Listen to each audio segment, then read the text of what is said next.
Hello, Amlan, hello world. Ang second lesson na core story nga gusto na ko i-share ninyo nga daghan ko nakatunan from our last Sunday's lesson from the Church of Jesus Christ of Latter-day Saints sa among church kabahit kini sa destruction of Sodom and Gomorrah. Kabalo kong kabalo na tatanan ani pero at least lang ma-refresh na to, tapos ma-discuss na to, tapos maka-learn tag more things especially sa atong kahimtang karon nga buhi pa kita current situation. So sa mubo lang nga pagkastorya, ang Sodom and Gomorrah are two different cities. Nga dili lang din sa cities daghan sa murag kung diri sa Pilipinas ba nga ay Dumaguete, tapoy Tanhay, tapoy Bacolod, tapoy Cebu.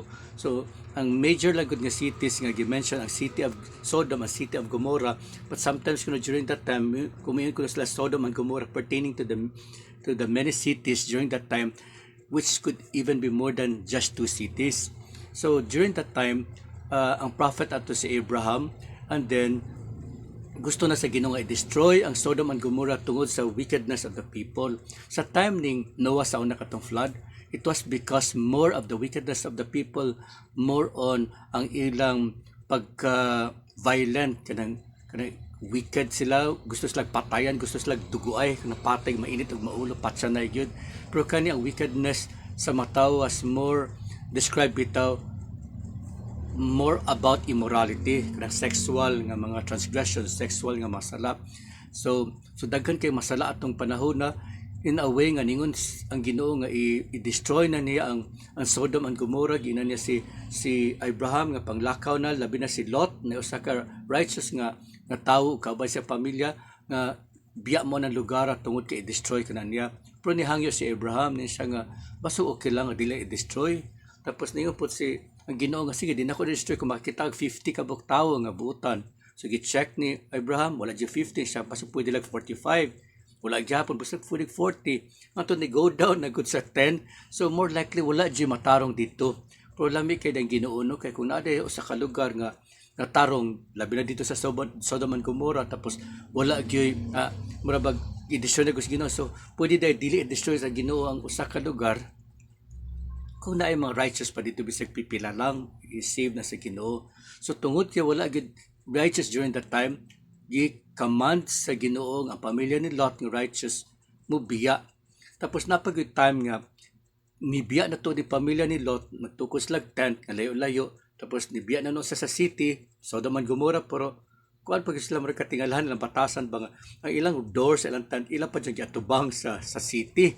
So murabag dili jud totally ba nga ni talikod gud sila sa cities o murabag ni talikod sa wickedness, ni talikod tuod sila pero nasle matimailhan nga murag nawili sila mao gyud ni term ani nawili sila nga murag lami ra magyapon tan-og party disco dito.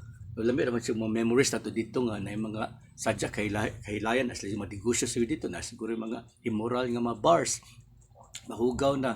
So until such time gipapahawa na gud sila but gina sa Ginoo nga pagpawa ninyo i-destroy Sodom and Gomorrah by fire, sunugon siya naabi ni bato-bato nga mag-ulan nga gakalayo sunugon yun destroy yun. And then ginasas Ginoo mao na ni nga ayaw gyud maglingi while nagpalayo ka mo sa Sodom and Gomorrah. So sa pagpalayo aning pamilya si Lot yung asawa iyang mga anak nadunggan na nila gi-destroy na gabuto-buto na nagkalayo nag-feel sila nagkainit destruction sa Sodom and Gomorrah. Na tempt ang wife ang asawa ni Lot nilingi siya tapos like sama sa gisutis Ginoo nahimo siyang asin. So daghan kay mga accounts daghan pa rin madetalye sa story pero di lang sa tamong focus ha. So ma-apply nato sa itong kinabuhi karon ba nga usahay magtuta sa Ginoo magsunod sa kasuguan magsimba kita gusto nato i-dedicate mura kita kanang humble heart and contrite spirit living sacrifice for the rest of our life dapat magtumad gyapon tas kay Ginoo pero natay mga sala natay mga weaknesses natay mga kabuang nato nga murag mawili ra gyapon ta ato ra gyapon balikan. So that can be dangerous like the wife of Lot nahimo siyang asin. So lisod kay bitang nga murag mo play with fire modula tas kalayo tapos kalit lang nasunog na ta napaig na ta. So lisod kayo wala na tay chance nga magbinago pa tungod kay ni end atong life sama sa wife ni Lot. So maura po na usap po dahil sa mga karibitang dili ta ka move forward sa atong faith, dili ta ka alagad sa Ginoo for the rest of our lives tungod ka na ay past bitang nga murag nag-hold back nato murag nagbira nato tungod sa atong kawili. Sometimes kaning mabutang siguro natin nangawala nga mga butang nawadaan ba tag trabaho nga murag di ta ka move on tungod kay nagsige tag live in the past.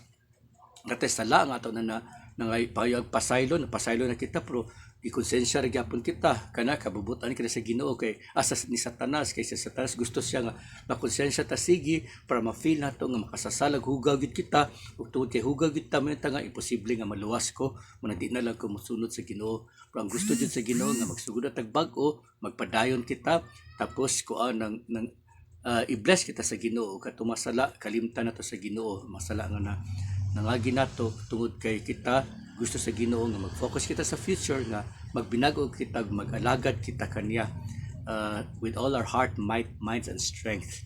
So, una question sa ato kinabuhi, unsaon man nga masama kita sa wife ni Lot nga nilingi nawili karon sa ato kinabuhi.